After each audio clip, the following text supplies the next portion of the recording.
Hello guys, welcome to our channel. Today I am going to show you how to update Instagram app on iPhone. Okay, so let's get started.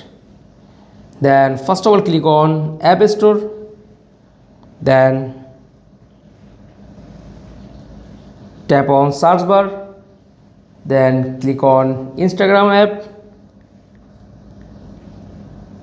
Okay, then click Instagram. Okay, then tap on update. App is updated, loading, just wait few minutes. Okay,